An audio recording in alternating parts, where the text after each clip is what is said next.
Here.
Under great virtue, out of compassion, for the sake of this assembly of holy beings, please turn the wonderful Dharma wheel to teach us how to leave suffering, attain bliss and birth and death, and quickly realize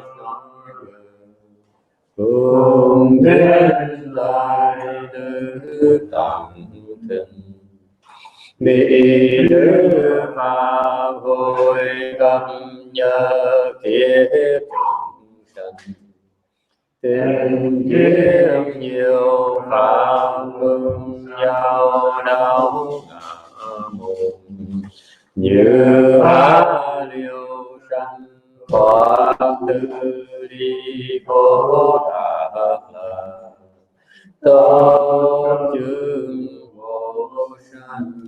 How much is blessed and noble and perfectly enlightened one? Nam mô Sananto Chichedo Ye Lahari San Yeo Samputo Xie.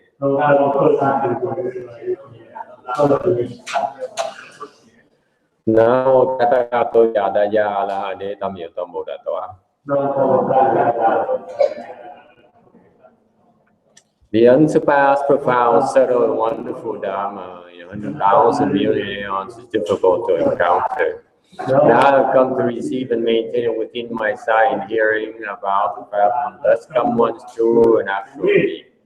Wu Shang Sheng She Wei Miao Fa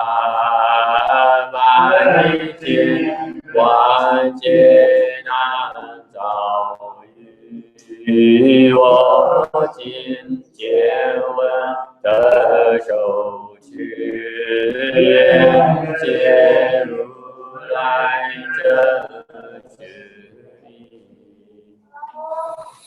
All Buddhas and Bodhisattvas, Venerable Shiva, Venerable Sanghas, and all good known advisors, I mean, chư Phật Bồ Tát, sư phụ sang人各位沙弥各位上智沙弥尼各位上智师阿弥陀佛。Sư phụ ta kính thưa Hòa thượng Tiến Hóa, quý thầy cô và quý thiện sĩ tất cả nhà Phật.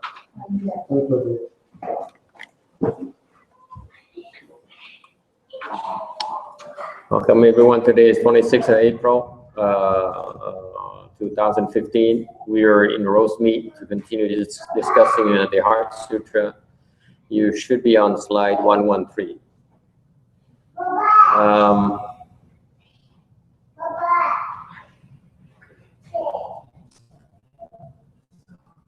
We are continuing discussing this Buddhist Sutra, one of the more famous Buddhist Sutra. There is tiếp tục giảng cái kinh Tâm Kinh, một trong những kinh mà nổi tiếng trong Phật giáo. Because a lot of people recite it, rất nhiều người tụng cái kinh này. Even later, after we done this lecture, we recite this as part of our transference for the rebirth assistance. Khi mà làm một hướng mạng sanh phải tụng kinh này nữa. And it has a wonderful thing because even though you don't understand, mặc dù không có hiểu, but the mere fact, because for example, we recite it in Chinese, mình sẽ tụng tiếng Hoa. What language do you think the ghosts and spirits speak? Cái vị nghĩ từ ma quỷ nó đọc nó nói tiếng gì? Anyone knows? Tân Hương. Ma quỷ nói tiếng gì? Tiếng chiều chấu. Is it chiều chấu? Or is it English? Or Vietnamese? Or Korean? What do you think? Cái vị người ma quỷ nó nói tiếng gì bây giờ? Tiếng Từ Chối, tiếng Đà Hán, tiếng Nhật Bản, tiếng gì? What do you think? They understand all language. This is so American. Ông này ông nói là hiểu hết tất cả danh từ. Since when? I'm guessing. You guessing? I don't know. I just ask doesn't mean I know the answer. Hỏi đâu có nghĩa là phải biết trả lời đâu. And this is what's interesting about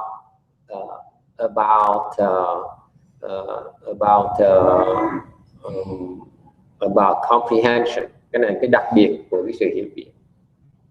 Okay. The two parts of your comprehension. Cái hiểu biết cái việc nó hai phần. Did you know that? What are those two? Hai phần gì vậy? Yes. Number one, the comprehension at the front end is your thinking mind. Thứ nhất là cái óc suy nghĩ của quý vị. It recognizes English. It recognizes Vietnamese. It recognizes Korean. Cái óc quý vị nó nghe được cái âm thanh mà nó nhận, nó hiểu được. So nghe được tiếng Hoa, nghe tiếng Tàu, nó nghe được tiếng Đại Hàn này. Okay.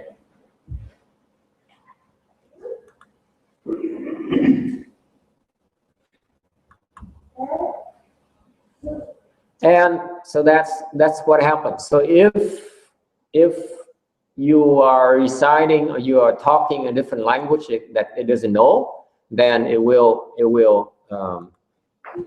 not be able to comprehend. Thành ra nói nếu mà nói những cái danh từ khác người ta không nghe, cái ngôn ngữ người ta không hiểu, nghe mà không hiểu nữa thì chịu thôi. Okay. However, okay, there's still another part of to the comprehension. Có cái phần khác. Okay, I think I'm being under attack somehow. Very good. Excuse me. Let me kill this guy.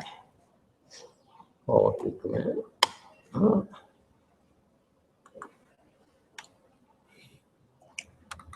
Let's kill this guy.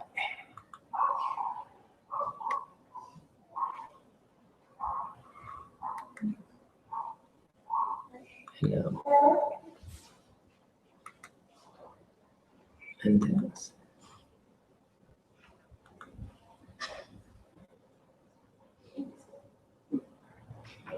since in the future, can you remove the web companion here? I do not like it on this computer.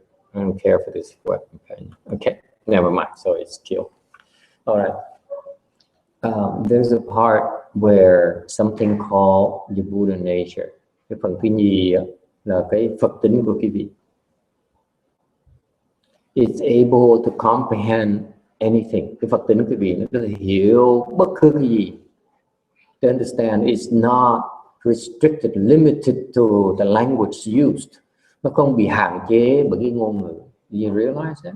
There's something called the Buddha nature. Có một cái gọi là cái Phật tính. Just like, what is Buddha nature? What is this Buddha nature? Phật tính là cái gì? For example, children, con nít, they can very quickly sense whether you like them or not. Con nít nó gặp mình, nó biết mình thích nó là không thích nó ngay lập tức.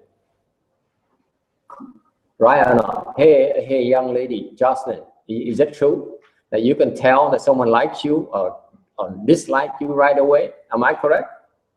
No, you can't. Shucks. You did not earn your lunch today, young lady. Too young to comprehend the concept of earning lunch. Con nít thường thường nó nhảy lắm, nó biết là người ta thích hoặc là người ta ghét mình. Okay, có ác cảm hay là có thiện cảm với mình. That's quite common. In a lot of people, it's called instinct. Nhiều người gọi là cái linh tính, liễn sinh. Mình biết, you know things you cannot express. Mình biết được. Beyond words, beyond expression. That's the thing. So this is what happens when you recite the sutra in Chinese, which we later will. Thành ra khi quý vị đọc cái tụng cái kinh này, mà lát mình sẽ tụng hồi hướng công đức đó. Các bạn xem. We recite in Chinese, and even though you don't understand it, mặc dầu quý vị không có hiểu nó, okay, but the mere fact you listen to the sound that's being made, mà mặc dầu quý vị chỉ cần nghe cái âm thanh thôi. What happens is that sound is registered by your Buddha nature, okay. Cái âm thanh nó được cái Phật tính nó nghe, and it does its own magic. Mà nó có một cái tuyệt vời nó xảy ra way beyond my comprehension, thầy không biết luôn nè. But what happened is that this is why we recited. Mình cố ý mình tụng nó để cái gì? What happened is that when the ghost spirits hear this, thành ngạ quỷ thần nó nghe cái kinh này, đọc kinh hoa, okay, and it has certain effect on them. They are able to let go.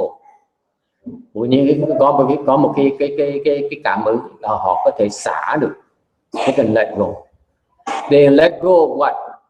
Of their anger. Bớt cái giận đi. Okay? Because these are the ghosts and spirits who are preventing creating obstructions for the deceased to attain rebirth of the Pure Land. 谢谢你啊，我的啤酒来了。Yeah, my beer arrived. This is vegetarian beer. It's just you who are new to this. Serve in a beer glass. Perfect. See, the web people have no clue. Why do they see sometimes the master drinks some beer, looks like some beer? So I have to explain this is vegetarian beer. 0% alcohol. 谢谢你啊。Okay. So what happened is that these ghosts and spirits, they listen to the sound. Okay.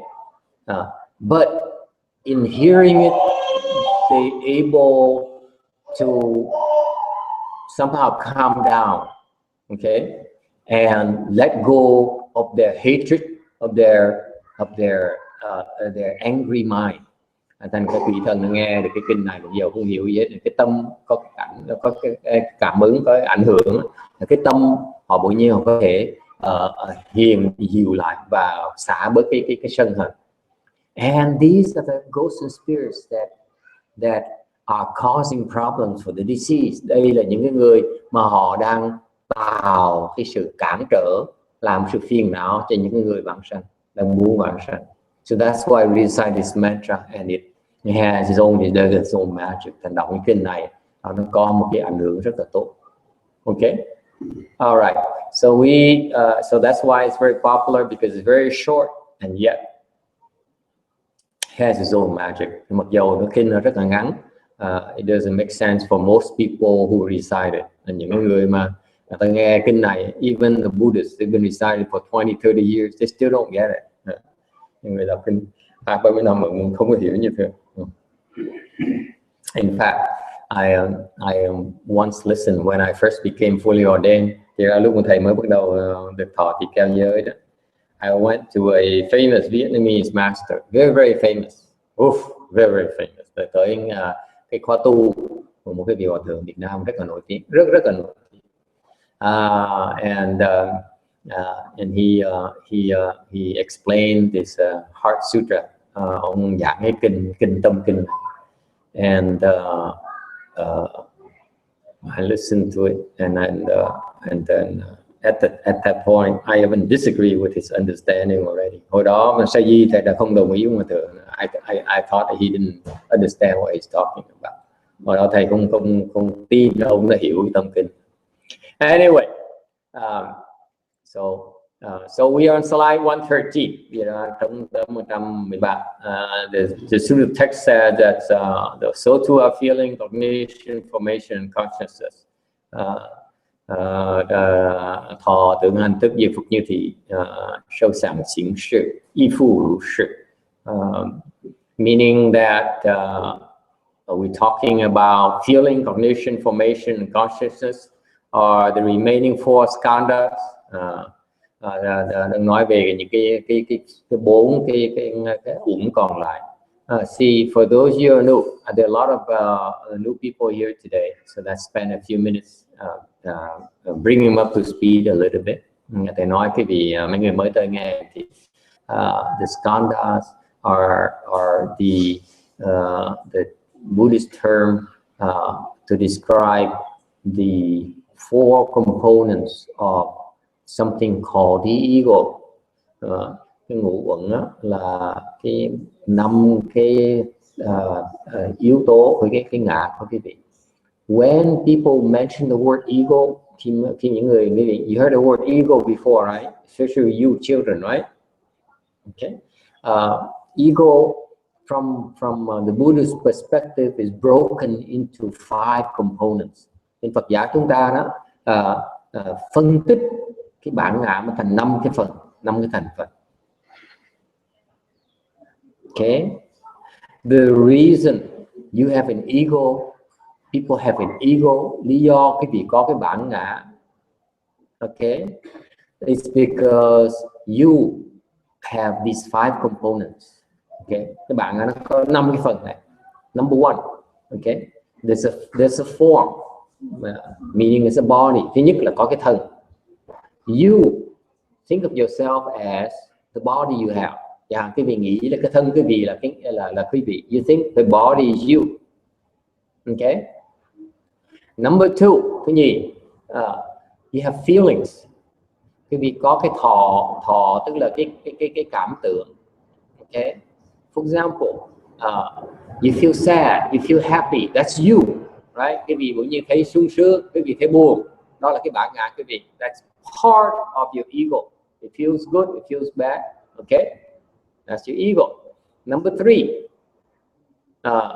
you thinking, you're able to think. Thứ ba là quý vị suy nghĩ. You always thinking.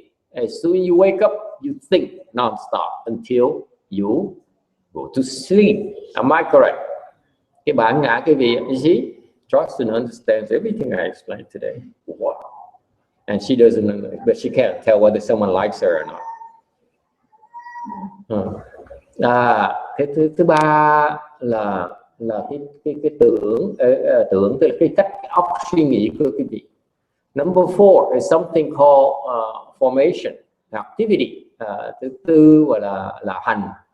This is underground, meaning that the mental activities that underground, for example, that drive your heartbeat, that okay, or you sleep, that your mental activities when you sleep. Hành tức là những cái hoạt động của cái óc của cái vị mà lúc mà cái vị vi tế, cái vị không có biết. Okay, hoặc lúc ngủ. Okay, hoặc là những hoạt động mà nó điều khiển cái tim nó đánh nhịp của quý vị. Okay, so far so good. Number 5 finally, và cuối cùng thứ 5 là cái thức. Consciousness. Consciousness is the lowest level where it's the awareness. You're aware of things. Okay. So those are the components of the ego. Thành cái ngã nó có 5 cái thành phần như vậy. Any questions? Ai thắc mắc gì không?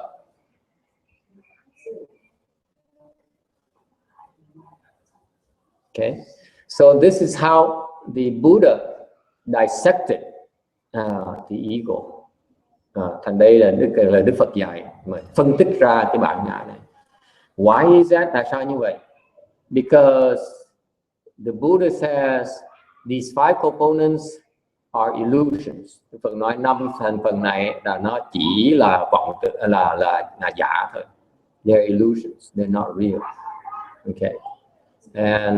And if you break through this fog of illusion, nếu quý vị mà phá tan qua cái vòng vô minh này đó, then you go back to something called the true self. Là quý vị trở về cái gọi là cái chân ngã, where you are always happy, và quý vị sẽ luôn luôn an lạc, peaceful and happy, an lợi. Okay, that's why the Buddhists want to study these 5 components of the ego: form, feeling, okay, cognition,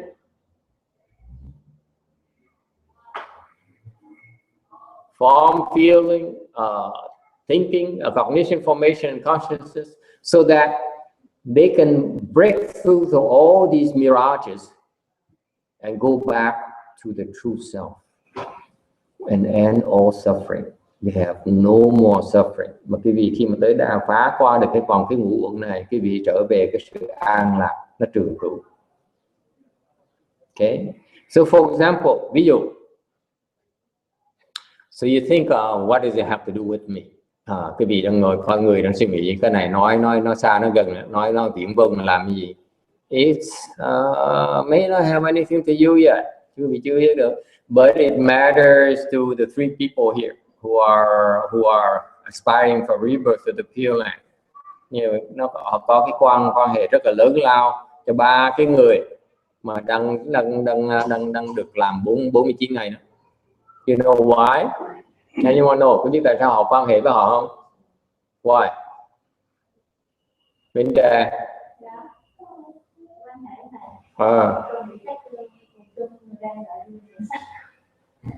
She doesn't know. Anyone? Okay, I'm sleepy too. Too much food today. Why is it relevant to the people we are doing the 49 days? What do you think? Why is it relevant?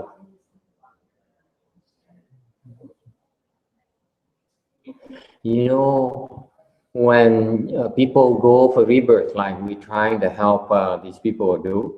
Các vị biết những cái người mà khi mà họ muốn học vào đắc vãng sanh, nhưng chúng ta đang cố gắng làm giúp họ đi đó.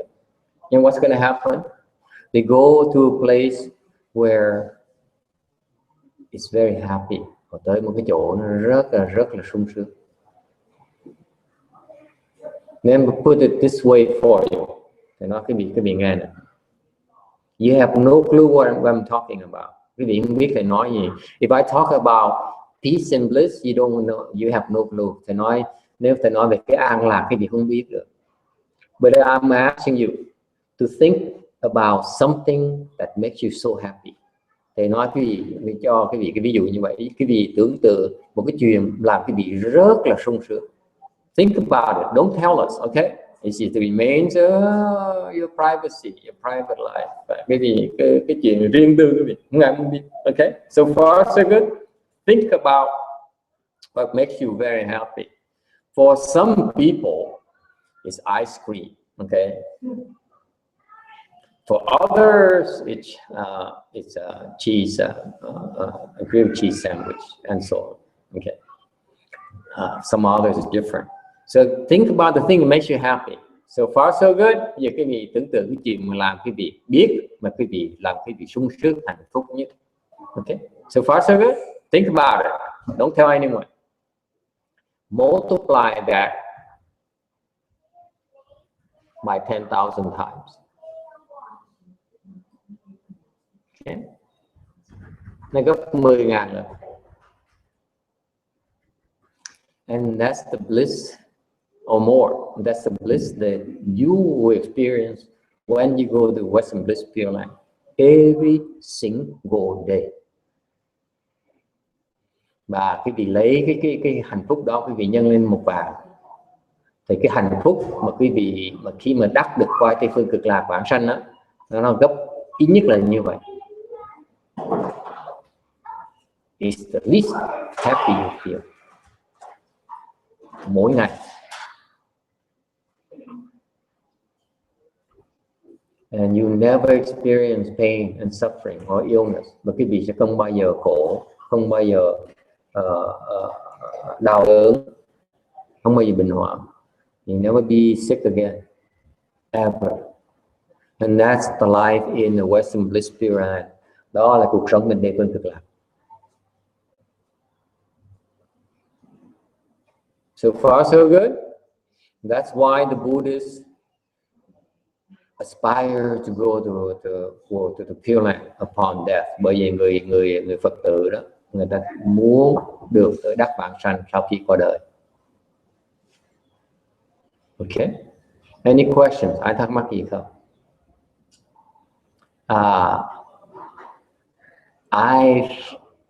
I've looked at the bliss of the people in this world. Thì nhìn quan sát những cái sung sướng của mọi người trong cái thế gian, cõi thế gian, trong cái thế giới này. I feel it's nowhere even close to the bliss you experience in the Western Bliss Pure Land. Và cái vì biết tất cả cái sung sướng mọi người ở đây đó, trong cái thế giới này đó, không thể nào so sánh với cái sung sướng của họ khi họ qua Tây Phương Cực Lạc. That's why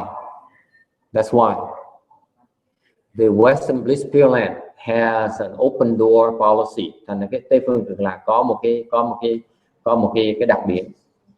You can leave anytime. Quý vị muốn đi lúc nào cũng được hết. And no one has left yet because they're unhappy. Và họ chưa ai mà bỏ đi hết. Tại sao vậy? Tại họ chưa bao cảm thấy bất hạnh. Once you go to Western Bliss Pure Land, khi mà quý vị qua Tây Phương Cực Lạc, here's what happens. You can go and travel anywhere you like. Quý vị đi khắp mọi nơi. You can travel everywhere to go visit the Buddhas. Quý vị viếng thăm tất cả vị Phật. Okay. So you can travel everywhere and you can see for yourself. Thành quý vị có tự thấy. Okay. So that's why you go to Western Bliss Pure Land. Thành bởi vì quý vị muốn, you yourself would also want to go to Western Bliss Pure Land. Trust me. Thầy nói khi chính quý vị cũng nên muốn tìm cách vãng sanh về Tây Phương Cực Lạc, because it's one of the best places in this universe. Đó là những cái chỗ mà có thể tốt nhất trong cái vũ trụ này.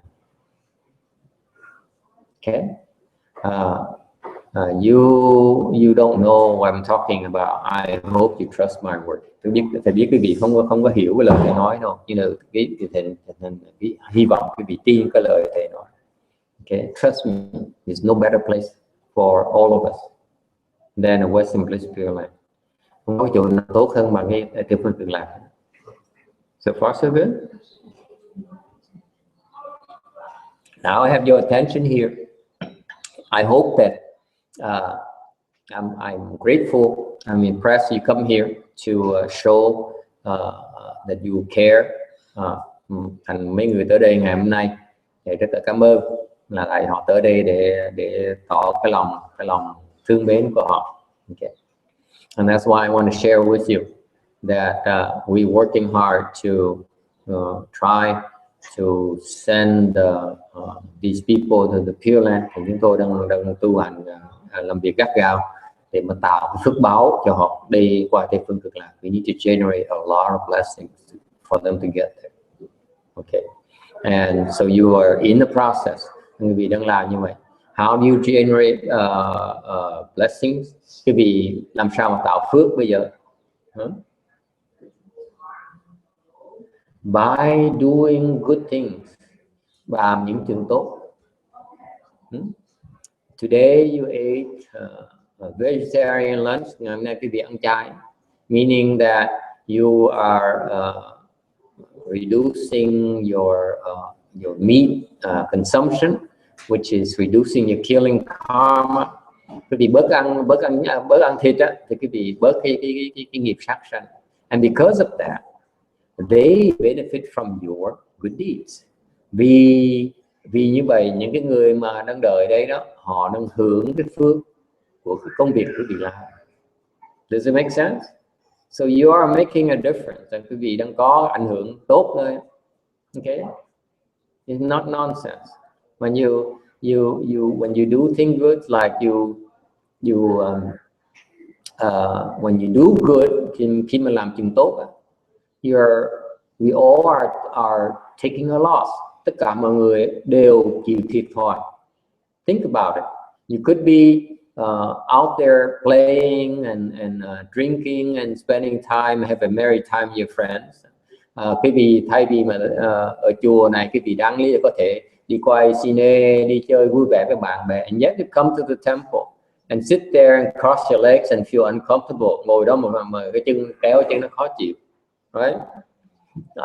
It's not comfortable at all, and it's not something you would like to do on the weekend. Mà cái việc thường cuối tuần làm chuyện này, so it's making personal sacrifices. Cái việc có một sự hy sinh cá nhân, right?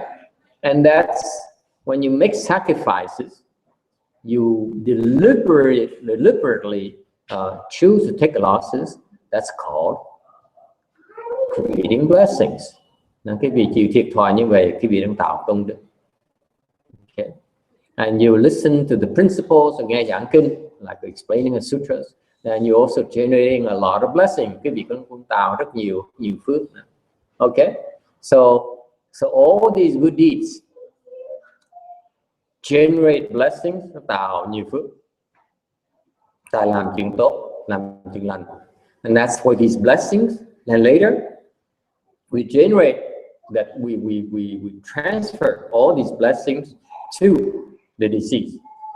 Mình sẽ dùng những cái công đức quý vị tạo ngày hôm nay hồi hướng cho quá cố. So you are making a difference. Trust me, quý vị đang có cái ảnh hưởng lớn đó. Okay.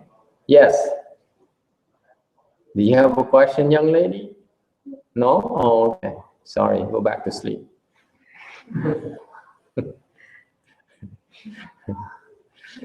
All right. Any questions? Ai thắc mắc gì không?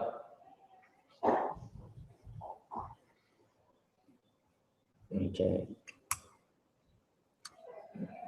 So going back to slide 113, trở về lại tấm 113.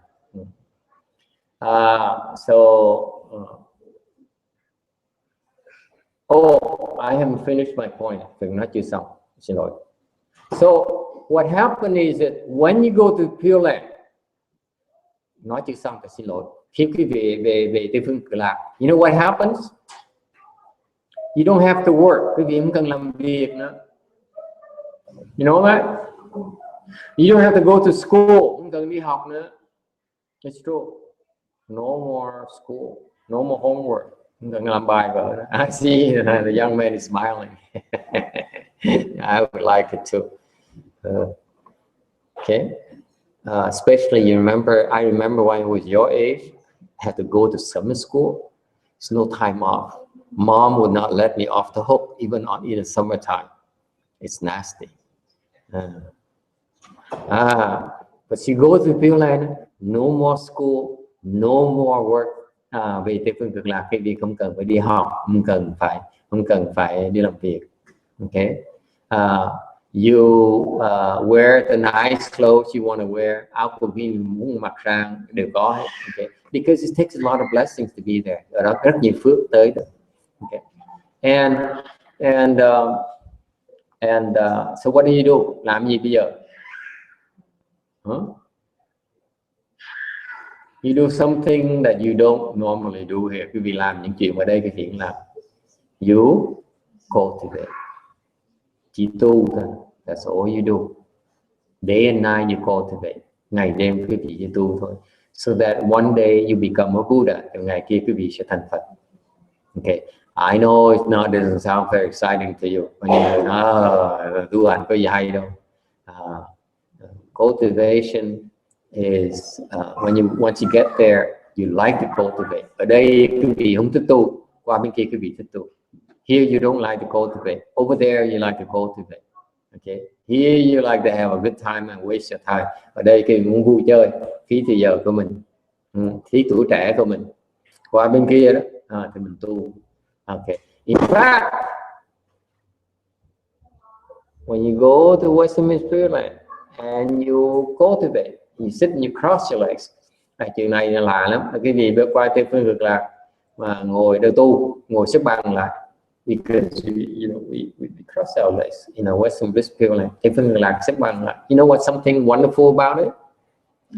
It's no leg pains. Người xếp bằng chân nó không có đau. Nó là cố. Anymore, you're not impressed.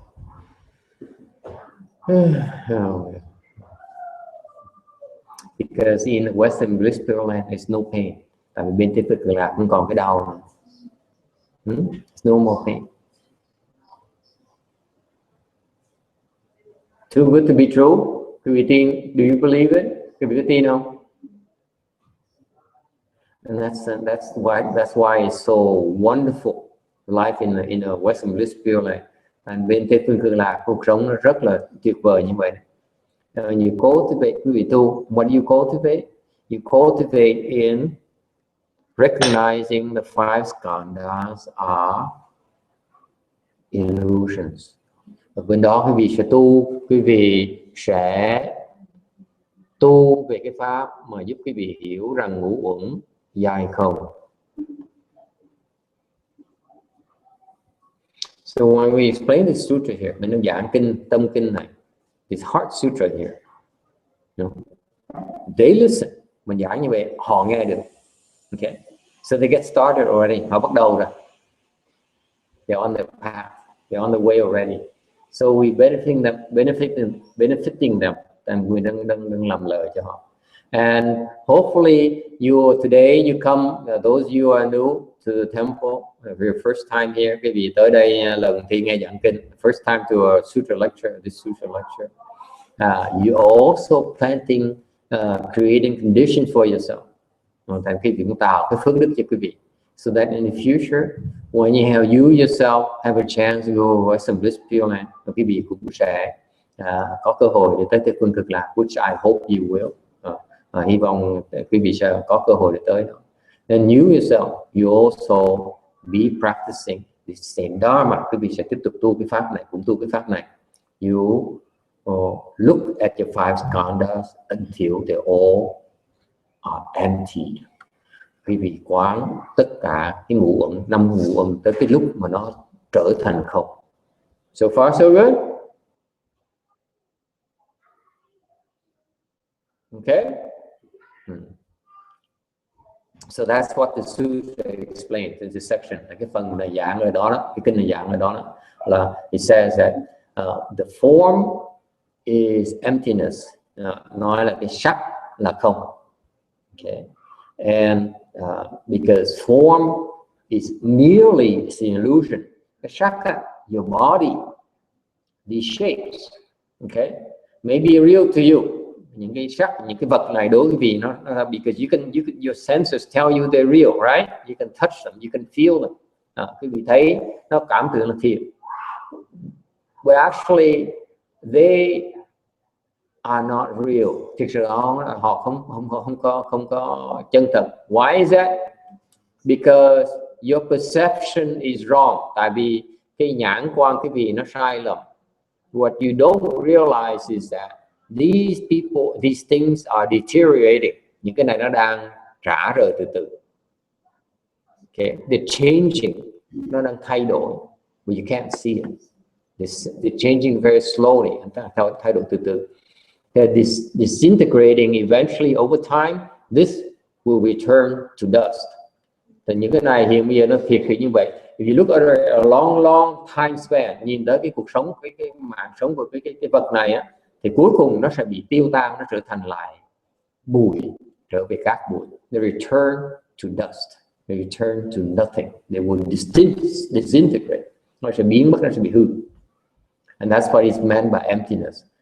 Form is emptiness. Ta mới nói là sắc là không. For that reason.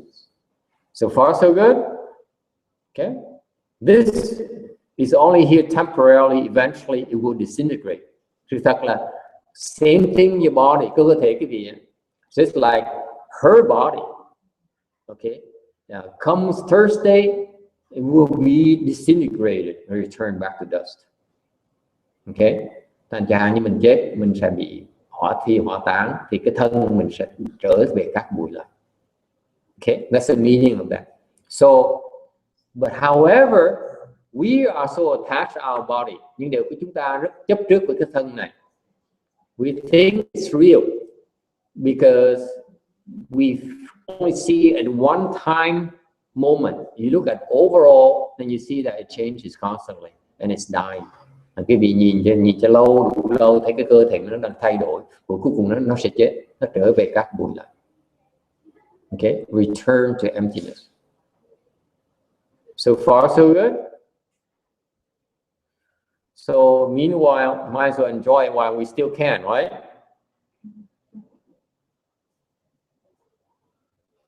Nothing wrong with that. Muốn hưởng thụ cái thân này, hưởng thụ như vậy, that's fine. Okay. But the truth is that the people who have a chance, who are interested in knowing the truth, they will realize that the form is not real. They really comprehend, they really understand that form is not real. Thành những người mà tu hành, người ta từ từ ta tu, ta thấy được cái thân này nó không phải là thật. What's the advantage in doing that right now? Có lợi chỗ nào? You're not bothered. Cái gì không bị phiền não. You're not afflicted. Think about it. Cái gì nghĩ lại cho coi. Think about it. In the morning, because you're so attached to your body, tại vì buổi sáng, vì cái vị chấp trước cái cơ thể cái vị. What do you need to do in the morning? Every single morning. Đúng chứ? Sáng nào quý vị phải chải tóc phải không? Right? Am I correct? You see, that's an attachment. This is an affliction, isn't it? If your hair is not right, you don't, you're unhappy. Nếu tóc mà nó xấu cái vị. Now you need to go and to your hairdresser and get it fixed up. Okay, so because of your attachment, your life is mixed with happiness and unhappiness. Vì cái chấp trước đó, lúc thì cái cuộc sống quý vị lúc nó sung sướng, lúc là bất hạnh. So far so good. Okay, it's due to the fact you are attached to your body, vì quý vị chấp trước với cái cơ thể này. Any questions? Quý vị thắc mắc gì không? You're not free. Quý vị thiếu cái tự chủ, thiếu cái tự do. Okay, and so the Buddhists look at that as fetters. Thành người Phật giáo gọi cái đó là cái gông xiềng. You are imprisoned by your own desire. Cái bị cái tham dục đó nó xiềng cột mình lại. Okay, and that ultimately is unhappiness. Và cái đó là cái bất hạnh. Any questions? The worldly people, ordinary people, they choose to chase after things. Người phàm phu người ta mong tìm những cái đồ, and they don't realize that no matter what, you can buy a car, you're happy, and then a new car, you're happy, and then you drive off the dealer's lot, becomes old, and within a few weeks, it's no longer a new car. It doesn't feel the same anymore. Mua chiếc xe mới thì sung sướng được một tạm thời vài tuần, xong rồi thấy xe nó cũ thì không còn sung sướng trước. Then you have to buy another car eventually to have that feeling again. Rồi nó tiếp tục phải đợi mua chiếc xe khác. And you see, we keep on having these moments, a happy, a short moment, and then unhappy a lot longer. Trong cuộc sống chúng ta đó có một cái thời gian rất ngắn là cảm thấy sung sướng, còn thời gian mà không sung sướng rất là dài. That's unhappiness. Okay, it's because the attachment to the form. Cái đó là bị chấp cái thân. Let me talk about the feeling. Cái thứ nhì, the second skandha, feeling. We are all attached to good feelings. Cái người chúng ta thích những cái cảm giác thoải mái, sung sướng, right? If if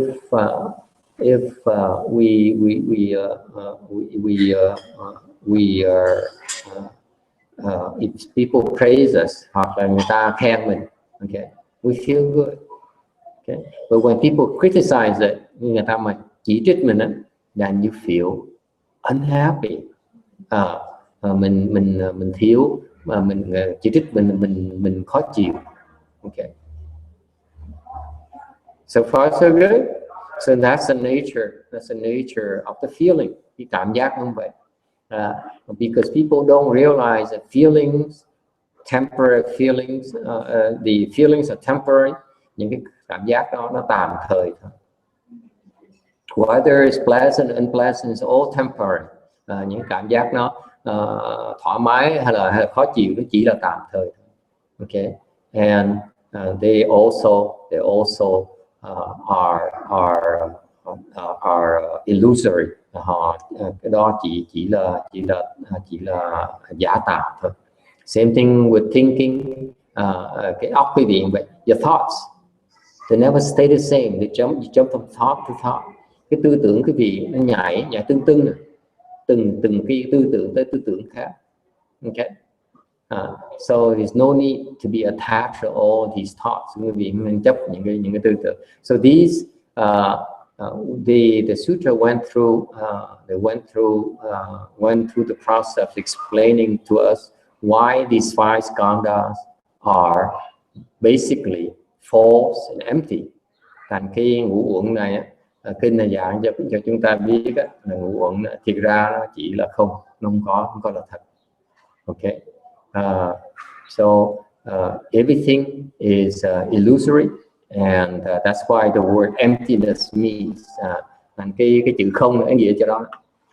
It's empty because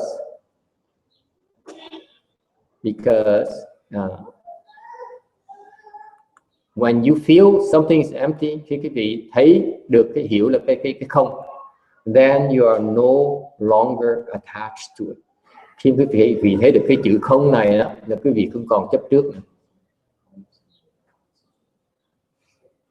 And there are tremendous advantages. Có rất nhiều cái lợi. For example, ví dụ, you so attached to the deceased, quý vị đang rất là quyến luyến cái người quá cố. Am I correct? Okay, that's why you're unhappy. Mà quý vị cảm thấy buồn. Okay. And whether no matter how much you attach to the deceased, quý vị có quyến luyến bao nhiêu nữa, you still cannot hang on to her, can you? Quý vị không thể nào bám víu được bao lâu. Okay? Because therefore, your attachment only makes you unhappy. Cái quyến luyến quý vị nó làm quý vị buồn. Okay. Whereas if you're able to free yourself from the attachment, mà quý vị không có bị quyến luyến nữa, then there's some good things, có chuyện tốt. You are freeing her from her attachment to you. Và quý vị làm như vậy thì khiến cái người quá cố nó bớt quyến luyến quý vị. Because what happens is that this is a reality in that you face with. Sự thật quý vị là phải thấy cái dữ kiện này. If she has enough blessings to go to the Pure Land, nếu bà cụ đó mà có đủ cái phước báu mà đi tới phương Cực Lạc, and yet she's still attached to you, và bà cụ vẫn chấp trước quý vị, okay, then she might refuse to go to the Pure Land. There's nothing we can do. Nếu bà cụ mà không chịu đi, mình cũng chịu thôi. Okay. So even if you don't believe, don't understand these five skandhas, bây giờ quý vị không hiểu được cái ngũ uẩn giai không, the five skandhas are empty. The concept here is to stay calm and not be too attached, so that you give her a chance to go to Pure Land.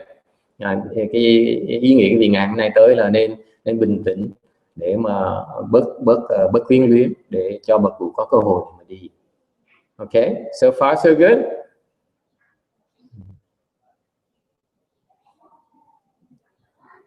Any questions? Yes. So, Master, how do you let go of someone that you care for so deeply? How do you let go of someone who care so deeply? Làm sao mình có thể xả cái người mình quyến luyến, mình thương yêu bây giờ?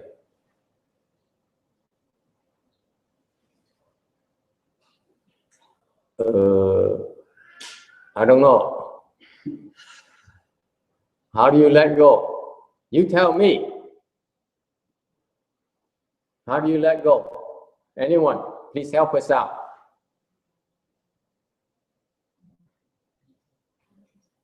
How can you let go?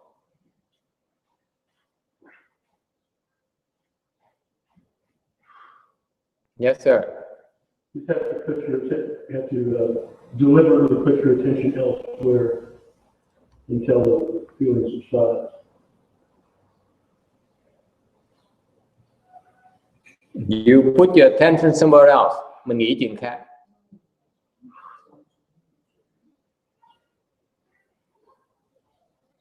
Cho khi nó vơi. Does that work? Yes. Might work. So you distract yourself, right? That's what you say. Distract yourself. Ông này ông đề nghị là cái vị đánh lạc tư tưởng mình đi hướng khác. Yes. Yeah, it would just gradually go away if you don't think about it. Does it work for you? No. This man here says no.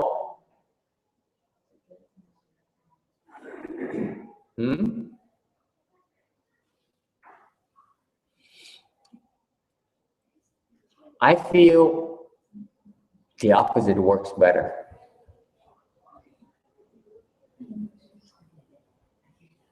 Thầy nghĩ là cái đi ngược lại nó có lý hơn. To me, it makes more sense. It's much more effective. You say, yes, I love her dearly. Yes, I miss her so much. Đối với thầy, mình chấp nhận, mình công nhận cái sự quyến luyến mình nó có hiệu quả hơn. Agree, disagree? To me, in order to let go, đối với thầy muốn xả đi, muốn bỏ người ta, the first thing I do is recognize how I'm attached to her. Thứ nhất thì mình nhận thấy là mình quyến luyến ở chỗ nào. Even if you deny the fact you attach to someone, mặc dù quý vị phủ nhận mình quyến luyến, okay? In your heart, mentally you say yes, yeah, I'm not attached, but in your heart you know you're attached. You cannot fool yourself. You cannot fool your heart. You can fool your mind, but you cannot fool your heart. Vì quý vị có thể từ thuyết phục mình cái trí mình là mình không quyến luyến, thì là cái tim quý vị nó vẫn quyến luyến như thường. Am I correct? If you ever been in love at all, you know what I'm talking about, right? You no? You can think all you want, but your heart knows better. Quý vị có thể suy nghĩ, có thể từ thuyết phục được, nhưng được cái tim quý vị nó thuyết phục không được. You cannot convince your heart. Anyone have that experience before? Have experienced the fact that after your wife divorces you, ai có kinh nghiệm này chưa? Sau khi vợ mình bỏ mình ly dị mình đó, okay, you hate her so much. Cái tâm quý vị, cái óc quý vị nghĩ rằng mình thù bà đó, and your heart says I miss her so much. Have you experienced that before? Ai biết cái cảnh nhớ đó chưa? Cái tâm mình nói là mình thù bà, như là cái tim mình nói là mình nhớ bà quá. Huh? Speaking more experience? Yes? That's called love, my friends. No, gọi là ái tình. You can't deny it. If you really love her, it doesn't work. You can convince yourself all you want, but you know you miss her. You're only fooling yourself. Mình thiệt sự mình thương bà, mình nói với cái tim mình vẫn thương như thường. So you have conflict. What text your approach has conflict inside, internal conflict. And mình từ phủ nhận cái đó chỉ lừa gạt mình, lừa dối mình. It doesn't work. To me, it doesn't work.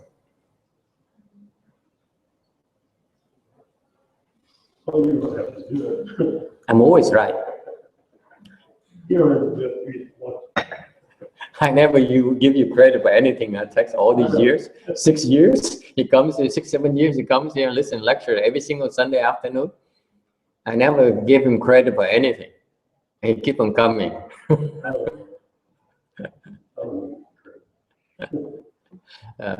So how do you let go? Sao bỏ rơi bây giờ? How do you let go? The first thing you do, you recognize that yes, your true feeling. You have to acknowledge your true feelings. Thứ nhất là quý vị phải công nhận cái tình cảm của mình. You have to see it.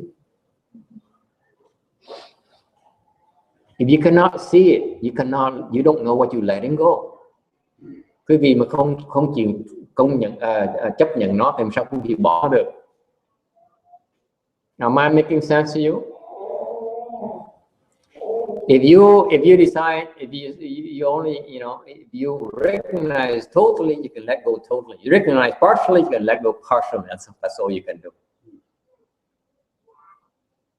That's reality. Sự thật là vậy. Quý vị chỉ xả cái gì quý vị thấy được thôi. Okay?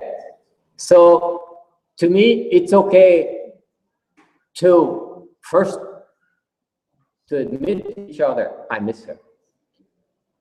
To say I miss her. Quý vị nên nói là tôi quyến luyến bạn. That's the first thing you do. And that's why you're here. You may not say, but the fact you show up here today, this family shows up here today, these families show up here today, the three families, the people in three families show up today. Những 3 gia đình của cái người này họ đều tới. That speaks so loudly to me that they love her dearly. That's enough. You don't have to say anything. It's right there. Whether you admit it or not, it's right there. It's how you feel inside. Otherwise, Why we sit through so far an hours of lecture that you don't understand anything? It's total waste of time. You ask any normal person. Nếu không, tại sao quý vị thầy ngồi 1 tiếng đồng hồ mà nghe một cái chuyện nhảm không à? Right? So the first thing you do, you recognize, you admit that yes, you need to look at your true feelings. Đối với thầy, muốn bỏ ta đầu tiên hết là quý vị phải nhìn được cái lòng của mình. Yes, just look at your own self, your own feeling, your true feelings. And say, okay, I miss her. Mình nói là mình biết. Okay, nothing wrong with that. But then what? And then what? Làm gì nữa? How can you let go? Làm sao mà bỏ bây giờ?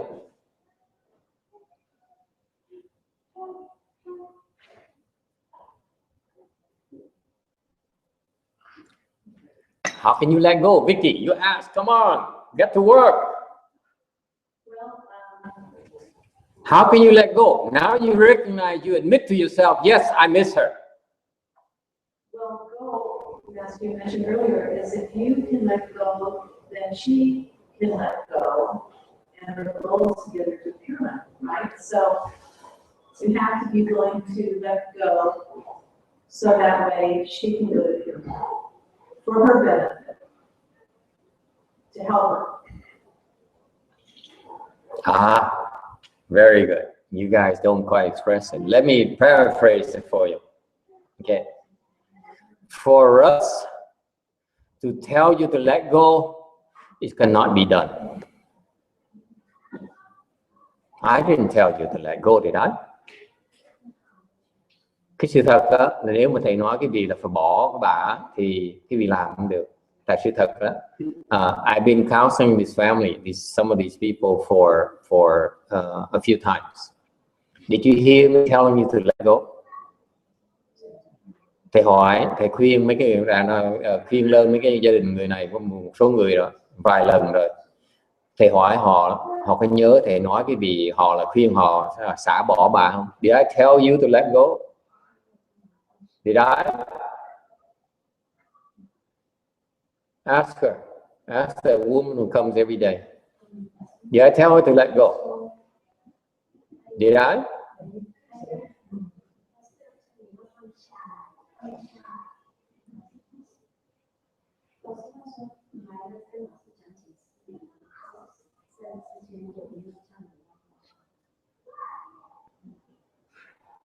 I never told any of you to let go of her because I know it cannot be done.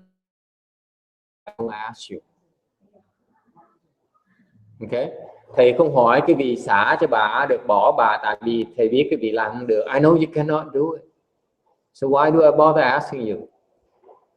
If I ask you, you can't do it anyway. So that's why I won't ask. Thì quý vị, thầy biết cái vị làm không được. Vì vậy quý vị, thầy mới không có hỏi cái vị. Okay? What do I ask you? Hỏi cái vị gì? What is your wish? Quý vị muốn cái gì? I ask you about what you want. And you reply to me that you want her to go to the Pure Land. Là cái vị là trả lời là cái vị muốn thì giúp bà cụ đi theo phương cực lạc. Đấy.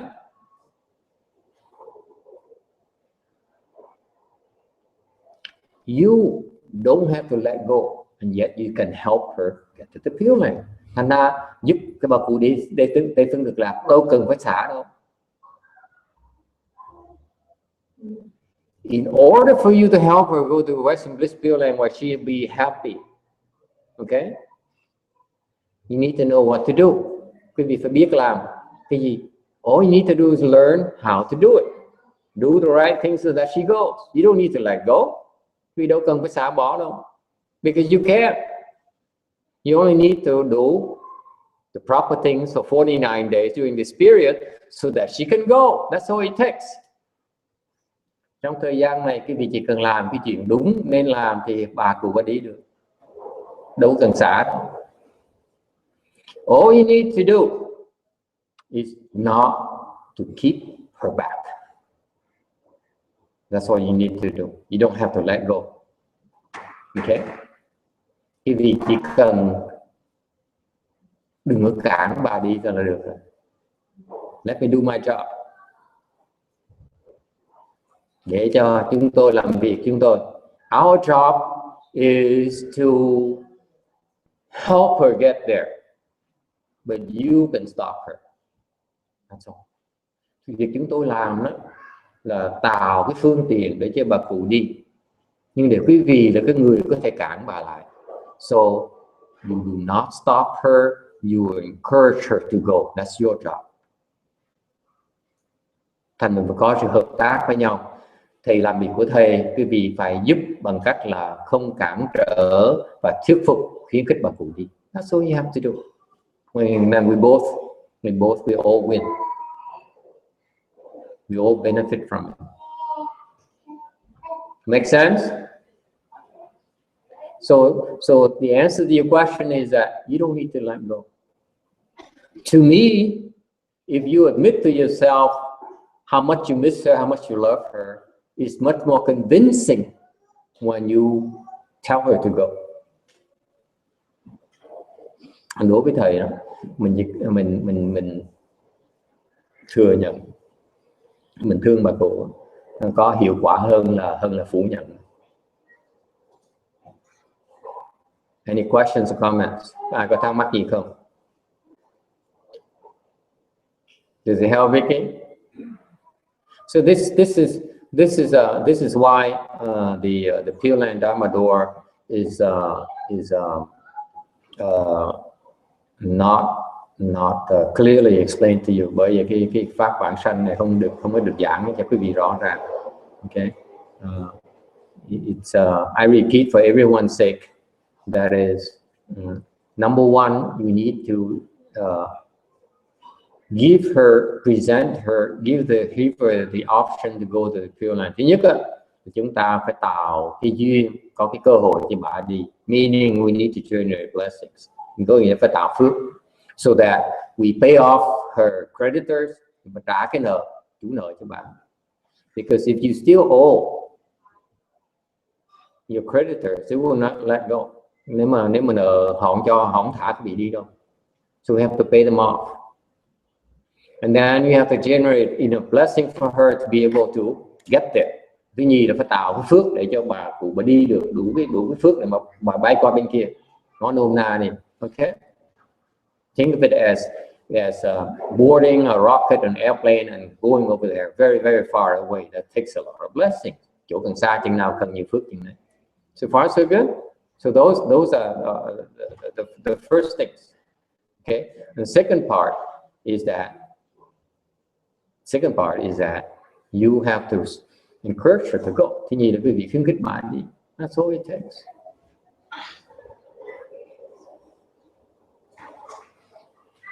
Okay, any questions?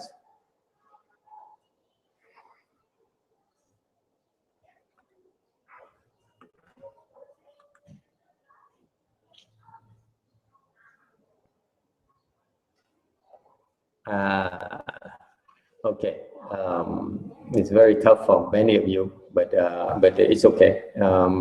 We can't make everyone happy. Thì biết cái này nó trình độ nó hơi cao một tí. This is one of the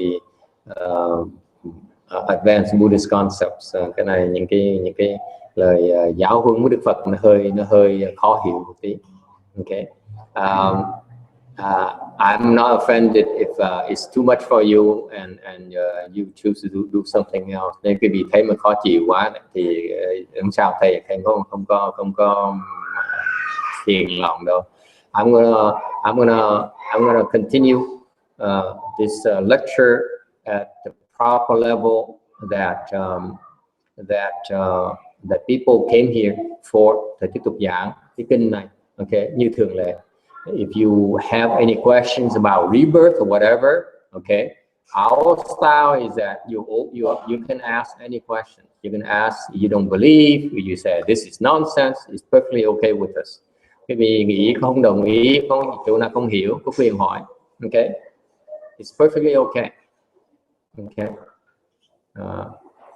we are here to share knowledge and not trying to brainwash you or anything. Quý vị, mục tiêu quý vị của thầy không phải là để nhồi sọ quý vị, bắt quý vị phải tin.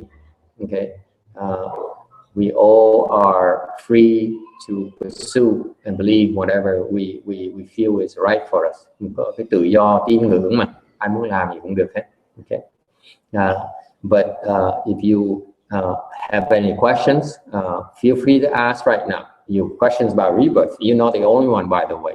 If you ask questions, just like Vicky asked a question there, you know, she's been here for a long time. I talked about rebirth for a long time already. This rebirth Dharma for a long time already, and yet the question is appropriate, very appropriate. And my answers should tell you that even though you've been listening to me for last 6 or 7 years, you still don't know everything yet about rebirth, do you? Okay.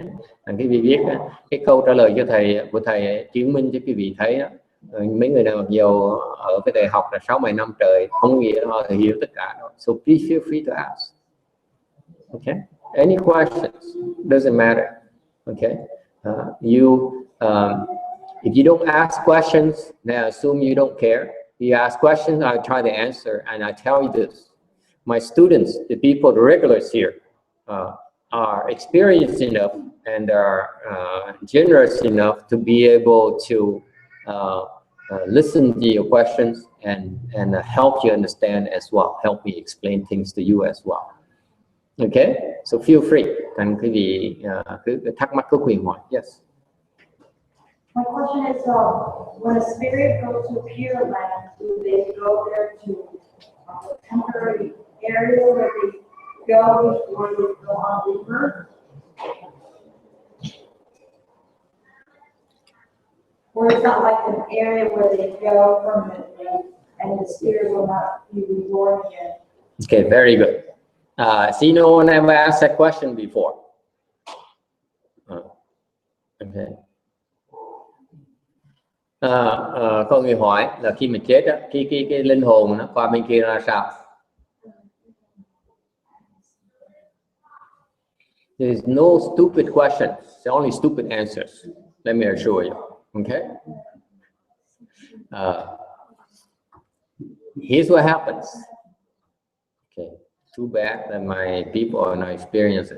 Does anyone know how to answer the question? The soul, the spirit, it goes there, and then how does it come out over there, right? See, we. Is it a temporary place or is it a permanent place? Yeah. But you know, it's just like the question is that when in our world, when we come out of our world, how do we come out? You know, similar to that kind of. Yes, sir. Yes. The soul goes to the Pure Land in a lotus flower.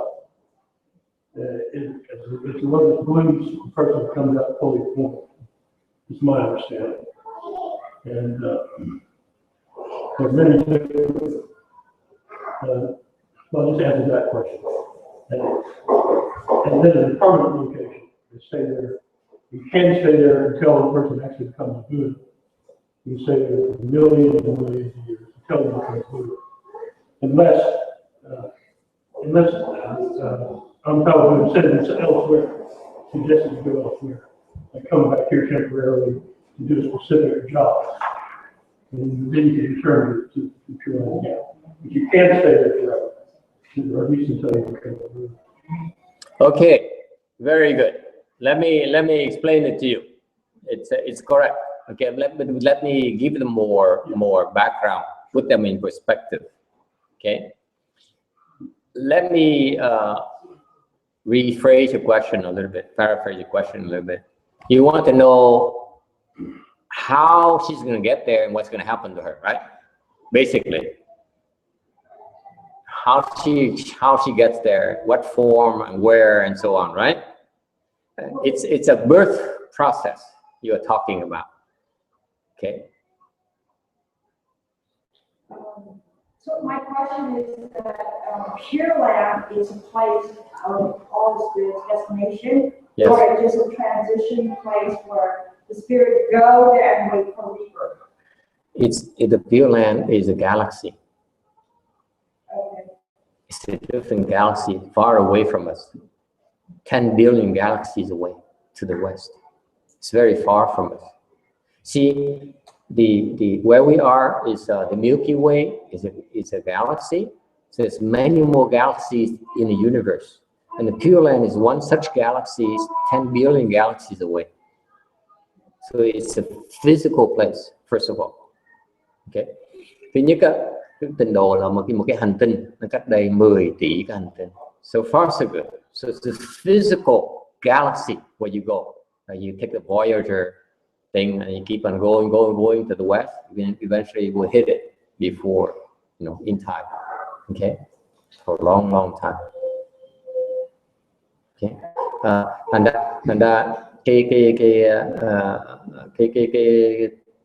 cái tinh độ gọi tinh độ là một cái hành tinh. Okay, there are many different types of galaxies out there.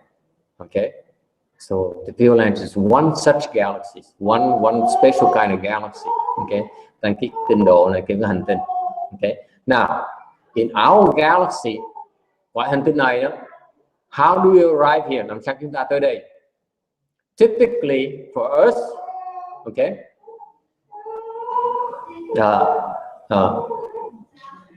you don't realize it. You don't realize, quý vị không biết, the primary form of birth for us to arrive in this galaxy is through the birth process, right? Chúng ta tới quả hành tinh này bởi sinh đẻ ra, right? In our mother's womb for 9 months. I forgot how many months. Huh? Right? 9-10 months. 9? 10 lunar months. Is there a difference in 10 lunar months and 9 months? Yeah, I mean, like you read you're right. That's why I'm confused about 10 and 9 sometimes. Yeah, it depends on which perspective, which metric. Anyway, you stay in the womb for 9 months. Ở cõi này á, thường sinh ra là quý vị ở trong cái bụng của bà mẹ 9 tháng. And then you born. And then you come out và mình đi ra. Okay, that's called regular birth. Cái đó gọi là sinh đẻ. So far so good. There's another form of birth. Có một cái loại sinh đẻ khác. In our galaxy, when you born to the heavens, there's such a thing called the heavens. Okay? Khi vì sinh lên quả tiên. How are you born to the heavens? Sinh lên quả tiên. There's no womb process. There's no birth by womb. Không có sinh bằng cái bào thai. But you're born by called transformation. Sinh làm hóa sinh. No, transformation. What happened is this, for example, the Christians, when they're born to the Christian heaven, những cái người mà tôn theo cái công giáo đó, là sinh vào cái quả trời công giáo. Okay, when they're born there, there's such a thing as Christian heaven. Cái quả đó gọi quả trời công giáo. They're born there. They come in the form of a baby. Immediately, there's no womb. Boom. They come there. They're born to the world, the heaven, as a baby. 6-year-old baby. Đứa bé 6 tuổi. Okay? Immediately, you don't have to wait in the womb for 9 months. Chúng ta phải đợi 9 tháng. But you're born as a 6-year-old baby. Okay? And then you're born in the laps of an adult. At the very moment you're born, you appear in the laps of an adult in a form of a 6-year-old baby. So far, so good. Now yours is intrigued. Wow, I say, wow, so fast. Okay. And at that time, you're fed something called sweet dew. Ông đó mới cho cái nước cam lồ. The one drink the sweet dew, you instantaneously become a god or a goddess, a grown up god or goddess. Đó quý vị bỗng nhiên trưởng thành làm một cái người tiên. hoặc là người tiên nữ hoặc là tiên nhân, and that's it. That's a birth process. Cái cõi, that's why in the heavens it's called birth by transformation. Cái đó là gọi là hóa sanh. It's not there, and all of a sudden you manifest as a boy or a girl. So far, so good.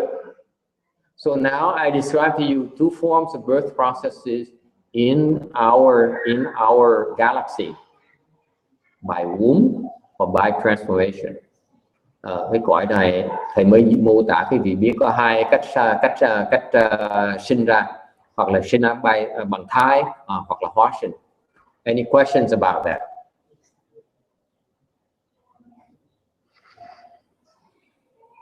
It's not me. It's what the Buddha teaches. Cái này là không phải thầy chế ra mà Đức Phật dạy như vậy. Okay. So far, so good. It's called birth by transformation. Okay. Now, when you go to the Pure Land, lúc quý vị đi qua sinh qua cái cõi Tây Phương Cực Lạc, what happens? When you're born to the Western Bliss Pure Land, the soul goes there and born there by transformation. Quý vị sanh qua Tây Phương Cực Lạc là sanh bằng phương pháp là hóa sanh. Okay. How does the process? How is that transformation, birth by transformation process? Cái phương pháp hóa sanh nó là sao? The moment you born to Western Bliss Pure Land, lúc quý vị sinh ra vào Tây Phương Cực Lạc. You ready? You go there by a lotus flower. Quý vị tới đó bằng ở trong cái phi thuyền, in a spaceship called a lotus flower. Okay. And when you arrive there, okay, quý vị tới đó, okay, the lotus flower opens up. Cái hoa nó nở ra.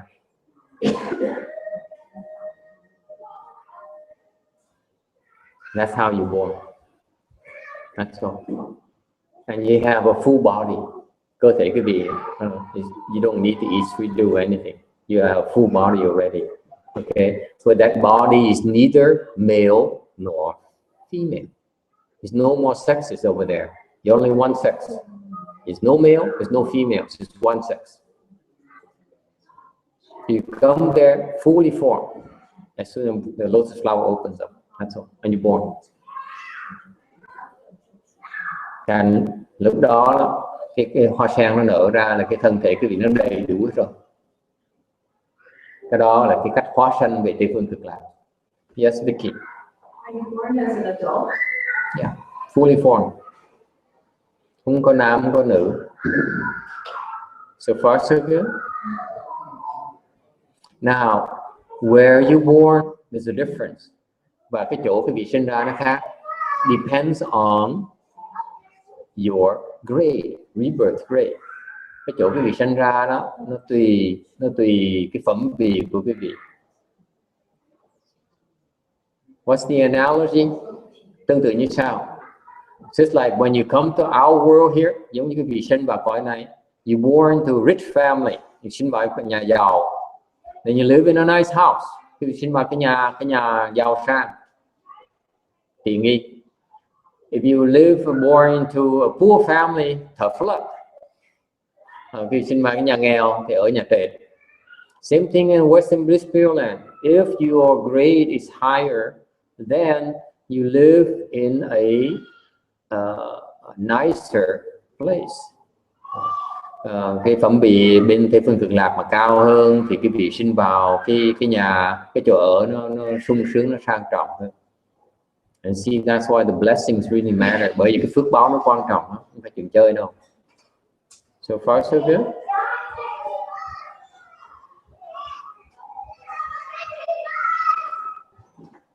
Okay, any other questions? Anh thắc mắc gì khác không? And let me finish that. Once you get there, thì tới đó làm gì? Why you want to go there? Tới đó làm gì? You go there in one lifetime, you become a Buddha. quý vị sống một kiếp á, là quý vị thành Phật. So from the moment you born there, từ lúc đầu quý vị sinh vào đó, you very happy, quý vị rất là an lạc, and that happiness grows and grows bigger over time. Cái an lạc nó càng ngày nó càng lớn, because the more merit and virtue, the more blessing you generate for yourself, the more peace and bliss you experience, and that's all you do. It will never decrease. Khi quý vị tới đó rồi, wherever you born into, the bliss, the peace and bliss will increase over time. It will never decrease. So your livelihood will continue to improve. Còn nói cách khác là cái cuộc sống quý vị nó càng ngày nó càng tiến bộ, không bao giờ nó thoái bộ hết. You will never regress ever until you become a Buddha. That's it. And that's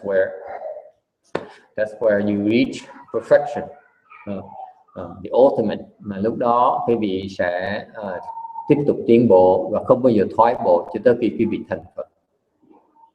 It's really the ideal world. Nó rất là lý tưởng. Okay, you don't have to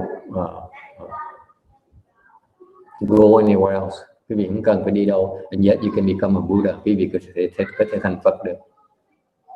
Okay.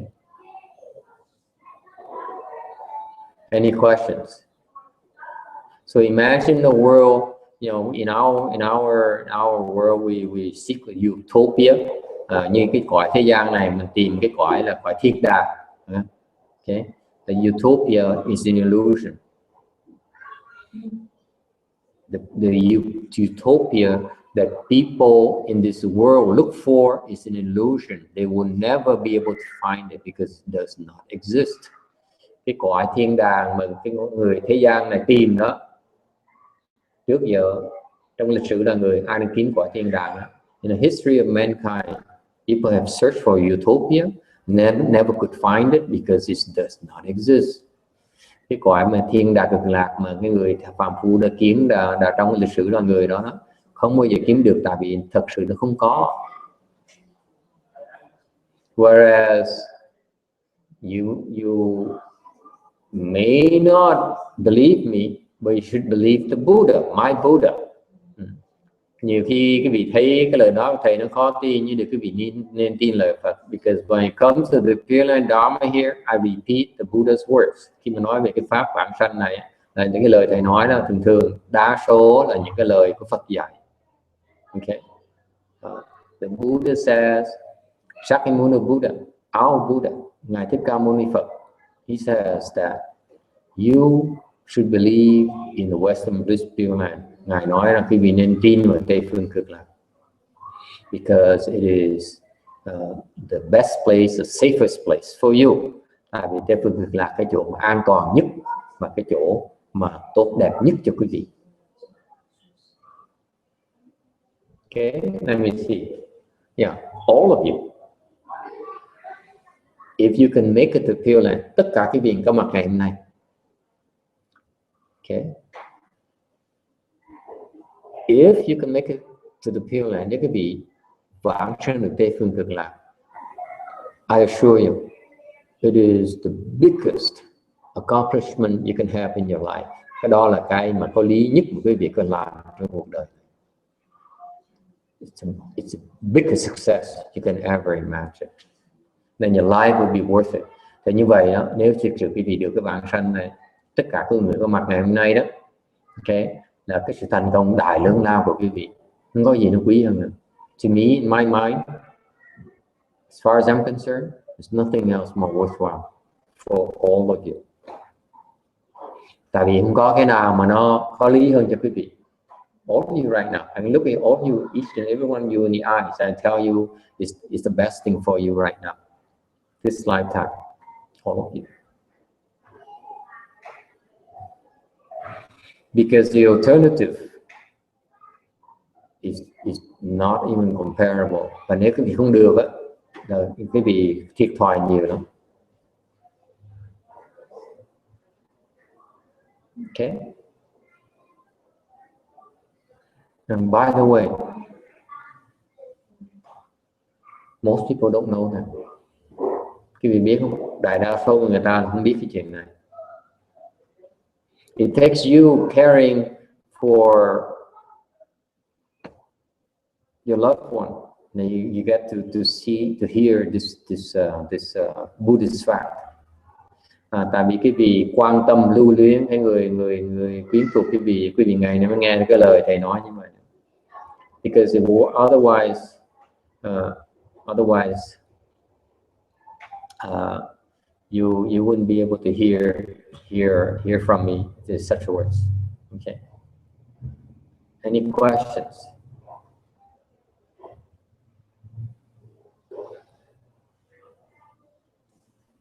And finally, cuối cùng, let me remind you, nói quý vị biết.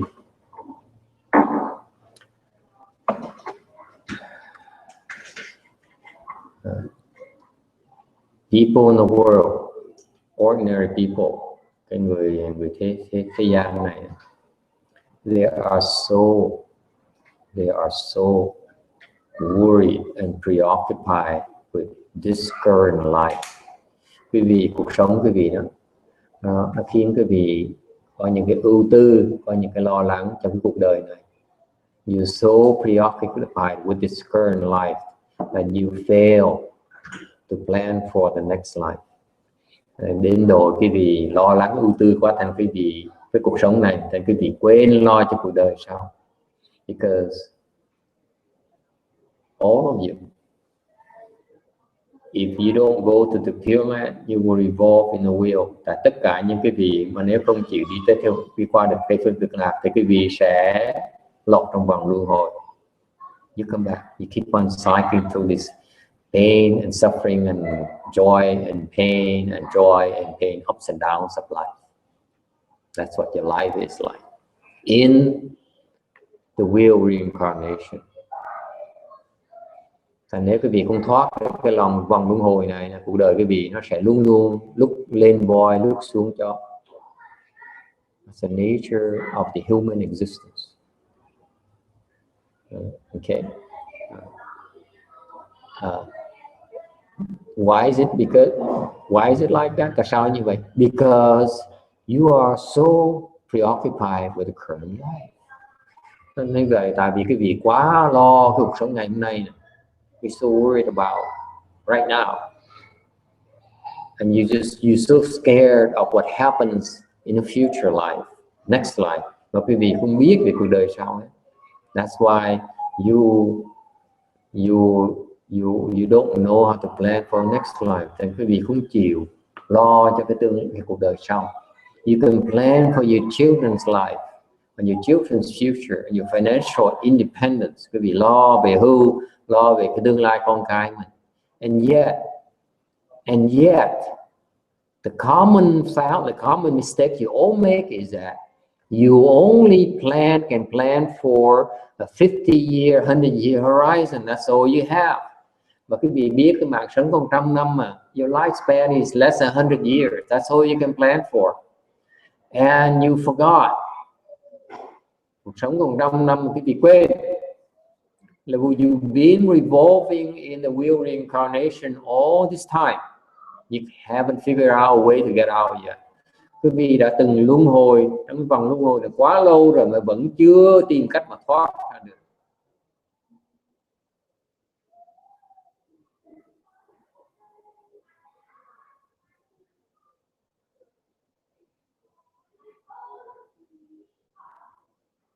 Just like her, giống như bà cụ vậy đó. She's been revolving in the wheel reincarnation for all this time. Bà cụ như cái vị đó, cái điển hình cái vị thấy. Bà đang lưu lạc trong cái vòng luân hồi đã quá lâu rồi mà chưa ra thoát nổi. Okay? Right there in front of your eyes. And yet, no one tells you you're making the same mistakes that she made. Mà không ai nói cái vị đang làm một cái lỗi lầm giống như bà cụ đang làm. She never planned for her next life. Bà không có lo cho cuộc sống sau. Am I correct? Are you a Chinese lady? Am I correct? When she was alive, she never worried about next life, right? Yeah, she said, okay. You all the same, making the same mistake. Tất cả các vị đều có cái lỗi lầm như vậy. The young one's back there. He said, oh, I'm young. I don't worry about that. Oh, yeah. And then someday you wake up like her. See, look, it's not that much difference, in 20 years. I'm kidding. Don't you wish? Only 20 years. Huh? You see my point? I don't understand you. Why are you so preoccupied with this current life? You only have 40 years left, 50 years left. That's it. And then what? Western Bliss Pure Land is billions or quadrillions of years before you become a Buddha. And you let all the preoccupation of this next 60 years overwhelm you, bind you down so that you keep on revolving over and over and over again. Thì thế dễ sợ, mình chỉ lo ưu tư có 60 năm còn lại của cuộc đời mình thôi đó, để mình còn kẹt trong vòng luân hồi. Doesn't make sense to me. Why is that? Because you don't know any better. Ngài nói cái việc sự thật đó. This is why Shakyamuni Buddha come to our world. Bởi vì Đức Phật mới tới quả này to remind you that hey, better plan for your death. Nói cái gì là phải lo cái chuyện sanh tử. I've been talking that woman back there. Nói cái cô Cảnh đó. That's her name, Cảnh right there. Okay. I mean, plan for your rebirth. Nói cô là con phải lo cái vãng sanh của con đi. Yes, Pastor. For the last 3 years. 3 năm rồi thầy nói cô lo cái bạn của con thôi. Dạ đúng rồi, con tin thầy, con lời tin này. I believe you, Master. I believe you, Master.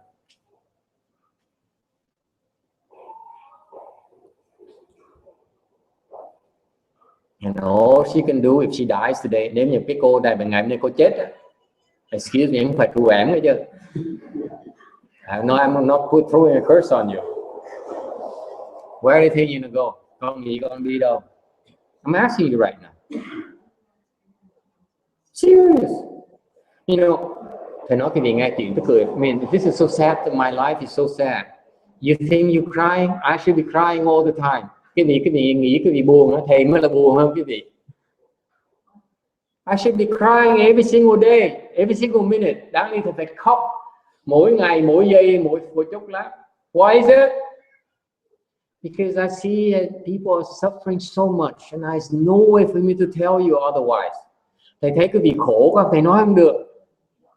My own kind. Ví dụ, I can know of a abbess of one big temple in San Jose. Thầy nghĩ tới cái sư bà mà cái chùa mà rất lớn ở San Jose đó. You know where she's gonna go if she dies today? Nếu sư bà mà chết, cái vị nghĩ bà đi đâu?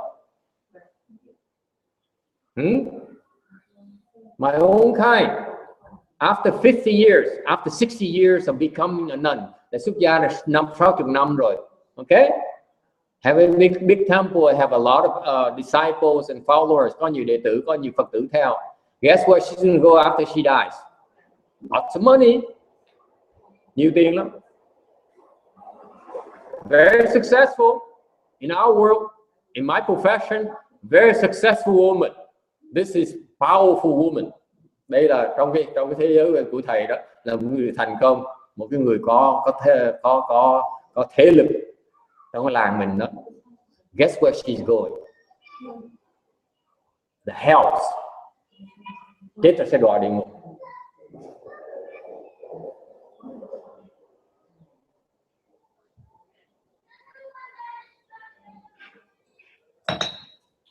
Nó không biết luôn nữa. Yet she has no clues. Cứ tiếp tục làm như vậy, từ mỗi ngày càng sống thêm, từ càng đọa. So every single day she gets up, she goes about the business we do. She sinks deeper.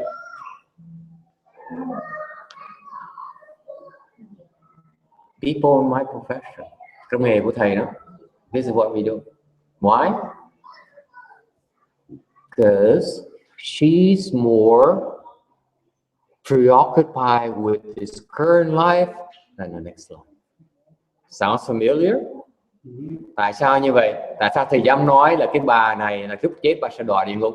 Tại vì á, cũng như những người khác, bà chỉ lo đam mê vào cuộc sống bây giờ mà không lo cho tương lai. Chỉ quan trọng cuộc sống mà thôi. She puts this current life first. She says, yeah, I want to go rebirth. What does she do about it? Zilch.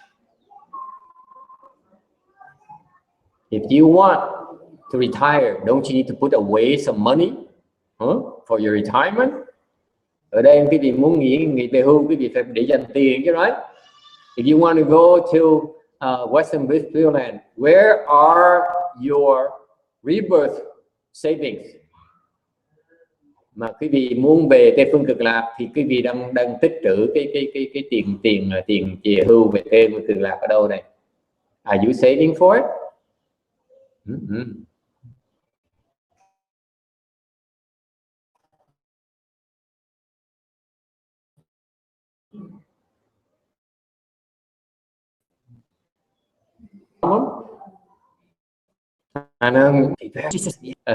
Cô nói là tin lời thầy thôi.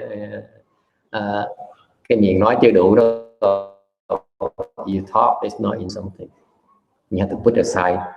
You know, take the money, put aside. Okay, don't touch it. That's how you retire, right?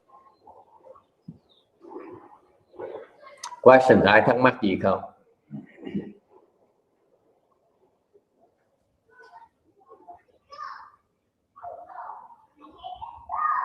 Okay, and guess what? Don't feel bad. You know different from you non-Buddhist, you non-professional, not different from us professionals. Thực thật là quý vị đừng có buồn quá, tại vì quý vị chẳng khác như người chuyên viên như bên phía thầy. We still don't know how to put away enough, so that we also revolve in the wheels like you. That's why we keep on coming back, looking at each other every single lifetime. Rồi mới gặp nhau hoài, không có chịu sửa soạn mà đi. Okay. Questions or comments? Anything else? Any?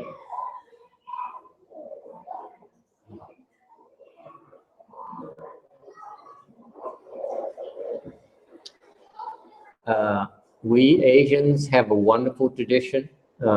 Thầy cũng nhắc lại, muốn nhấn mạnh cái vị chuyện này. Người Á Đông nó cái truyền thống rất là tốt. The Asian has a beautiful tradition. Ở Đông mình có cái kho tàng văn hóa rất là tốt. We have the Buddhist influence, đó là cái ảnh hưởng của cái Phật giáo.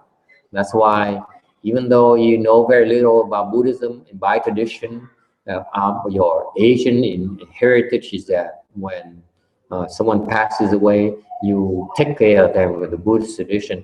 Cái văn hóa mà giúp quý vị khi người qua đời đó có khiến quý vị theo cái phong tục mà làm như vậy, it's a very good tradition. Chuyện rất là tốt. It's very helpful. Rất có hữu hiệu. But very few of you, a few of us are able to take advantage of the ultimate Buddhist approach. Này, ít người mà có đủ cái phước báo để mà lo như most of them are not enough to attain rebirth. Những cái phương pháp mà họ nghĩ bản sanh bây giờ vẫn chưa đủ. That's why the overwhelming majority will not attain rebirth this lifetime. Okay, and đại đa số những người nó sẽ không đắc được bản sanh kiếp này đâu. Okay. All right. Any other questions? I have 15 more minutes. You might ask questions because I jump back over here. We will not lie when you're gonna hear. You have no clue what I'm talking about. Yes, you.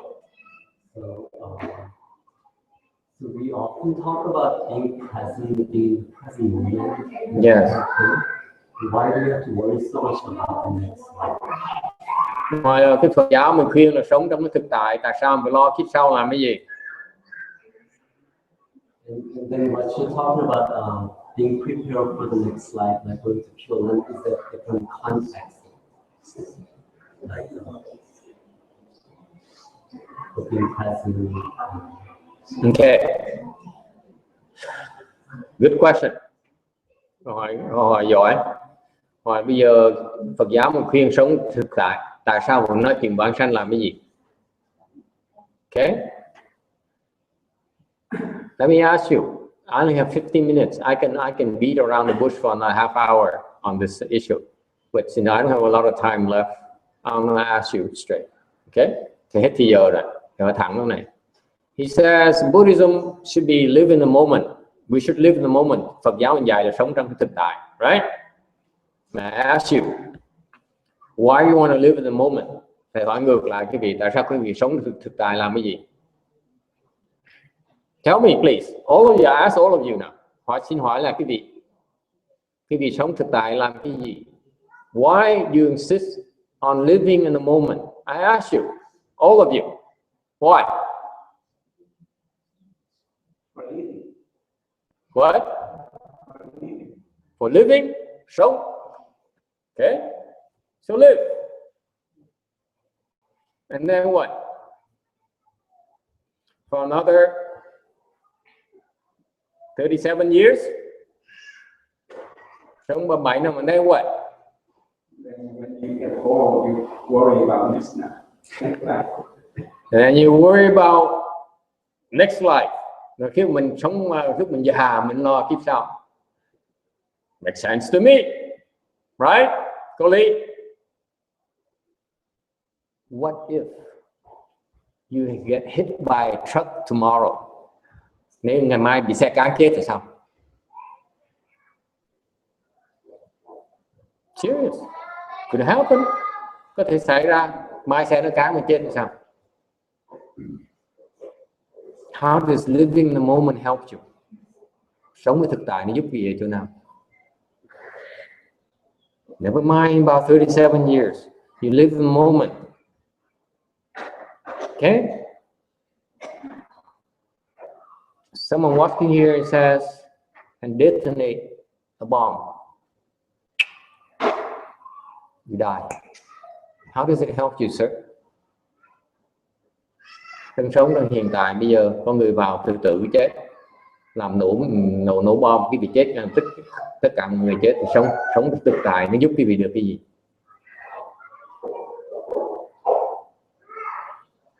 Yo, how does it help you?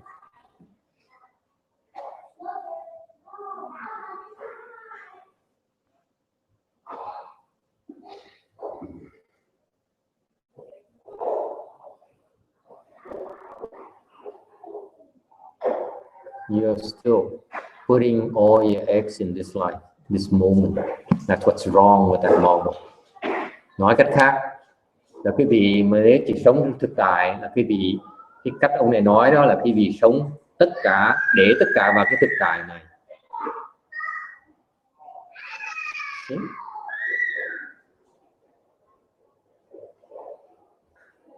That's myopia.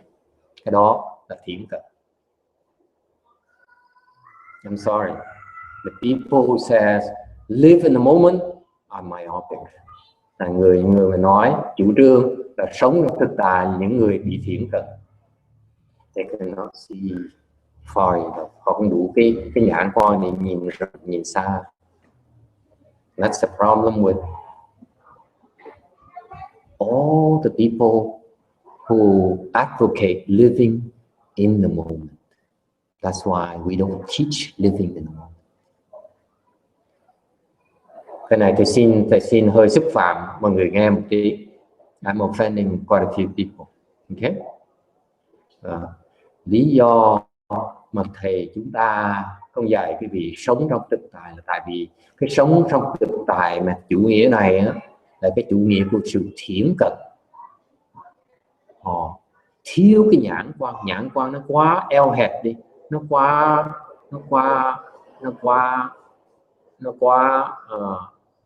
ngắn đi, không thấy được cái tương lai.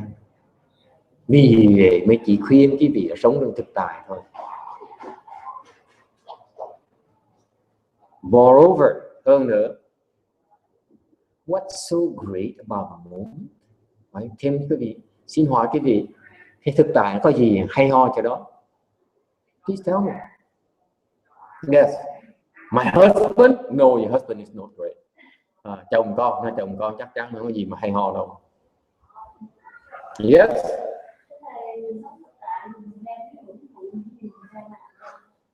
Okay, she says, live in the moment to enjoy what you have. Để mà hưởng thụ. Right? Agree, disagree?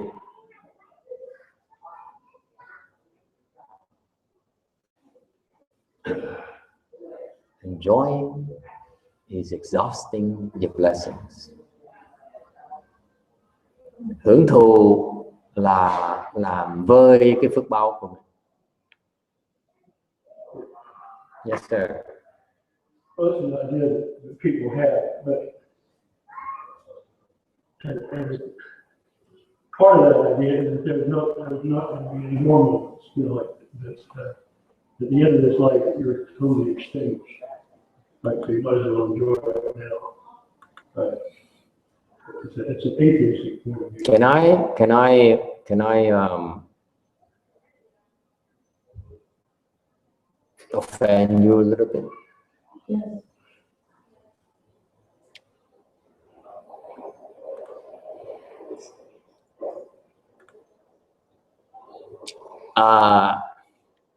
Thầy xin nói hơi xúc phạm quý vị một tí.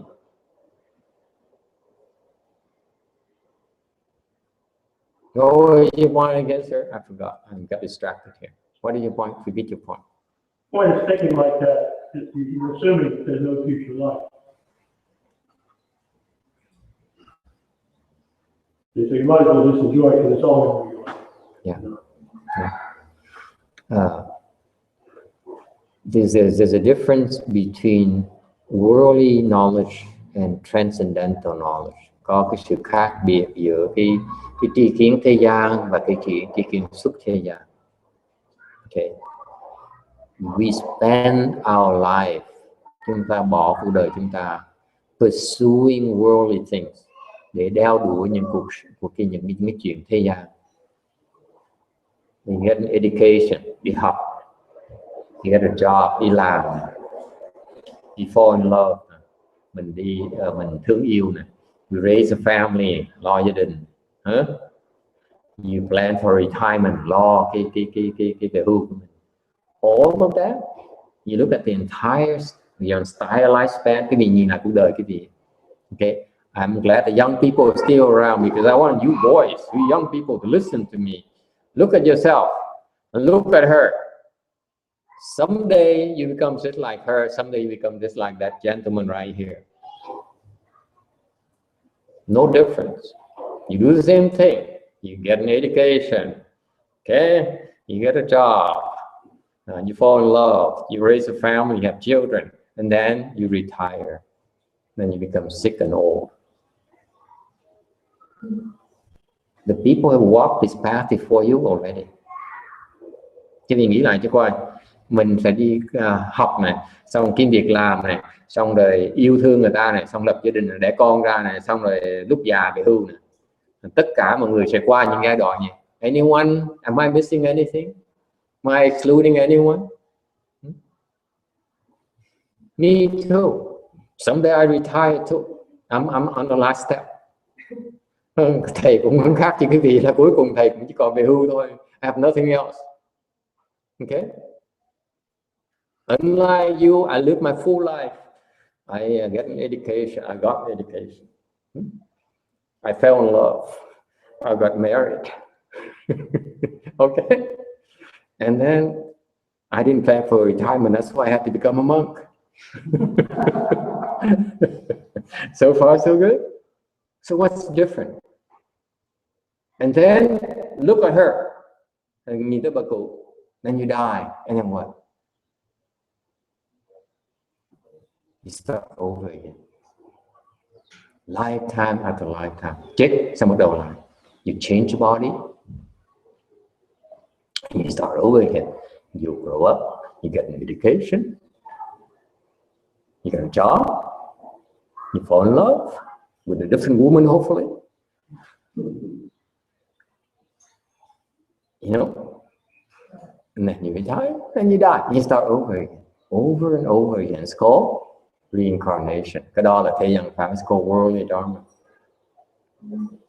Along the way, someone tells you, a monk tells you, oh, you should go for the US. Yes, yes, I believe you, master. Sounds familiar? That's it. It's called worldly dharma. Cái đó gọi là cái thế gian pháp. The word dharma says, live in the moment.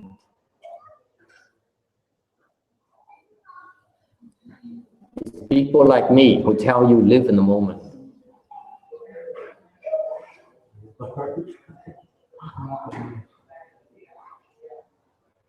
Living in the moment comes from mouth of people like me.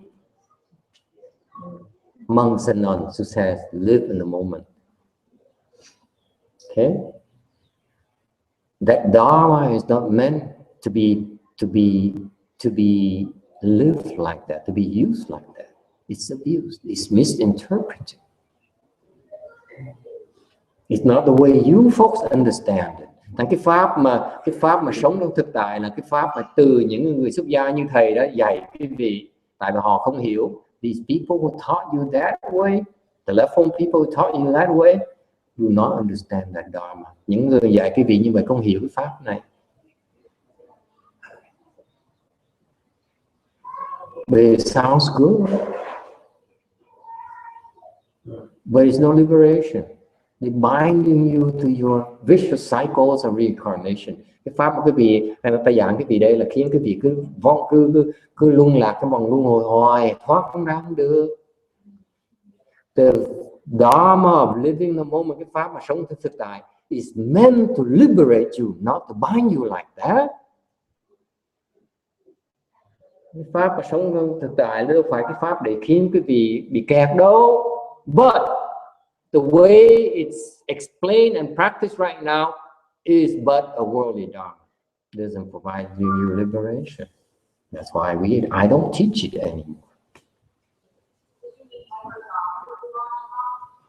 We teach, forget about the moment. Enough of that. Worry about the future.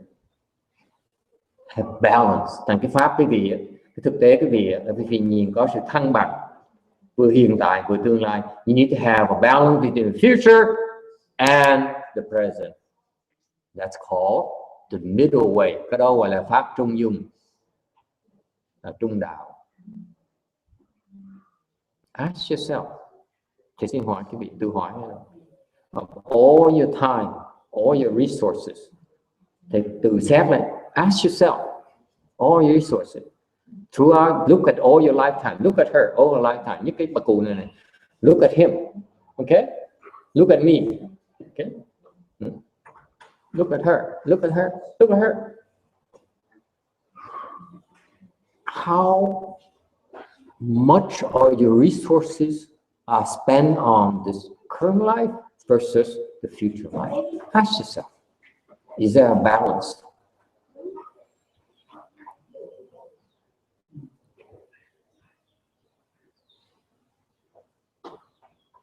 Okay. If you insist on living in the moment, there's imbalance right away. Thành nếu cái vị nhất định sống trong thực tại là cái vị bị cái sự mất thăng bằng ngay lập tức. Agree? You preoccupy with the future, with the present. Wrong approach. That's my final answer to you, sir. You'll be stuck. You continue to suffer. Cái vị sẽ bị kẹt và cái vị tiếp tục mà khổ. And when you die, look at the chết. The best you can hope, sir, is that maybe someone who loves you, who cares for you, cares enough to come and cry, oh, you, I love you so much. I miss you so much. And the last thing I do for you is I try to send you to the Pure Land. You go to the temple and you say, okay, send me to the Pure Land. Leave me alone. Let me live my moment. You get what you deserve.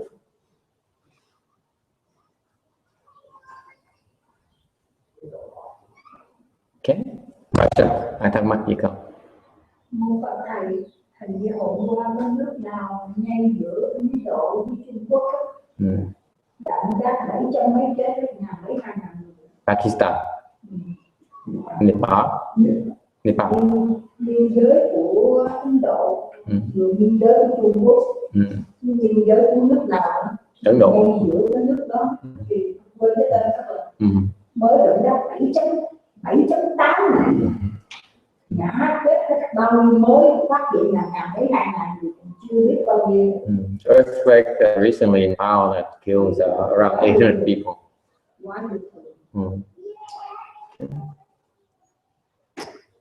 Live in the moment. Earthquakes, boom, you die. Then what? Nó còn nặng hơn mấy năm trước mà tứ xuyên nữa. Nặng hơn. Okay. Have more balance. Strong proposition. I would not. Try to restore more balance in your life, because that's my message to you today. Is that she mentioned about the earthquake. Life is, you never know what's going to happen, and you need to be better prepared for the future lives. You know, how old are you? 44. You know that the first of the year, cái việc ông này 44 tuổi, thì khi mà ông mới có sự thăng bằng hơn một tí. You know, first of the year, there's young man who just bought a house đầu năm này, đầu ngày 1 tháng 2015, người cậu trẻ đó, 31 years old, 31 tuổi, just bought the house, so she see the key to the house, mới mua xong cái nhà.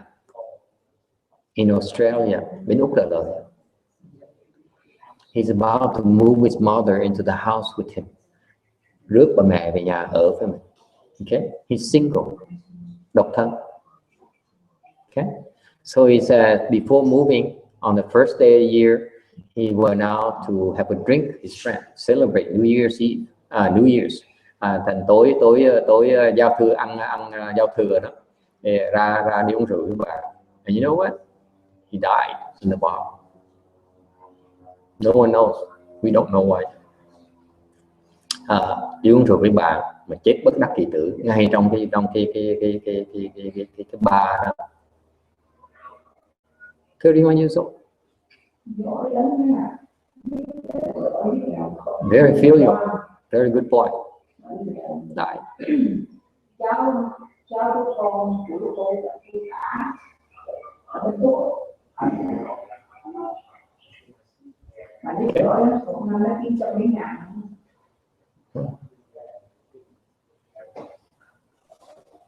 So such is life. Okay, sống là như vậy. All right, it's the end of the lecture. Thank you all for coming. Let's stand up and do the reverse.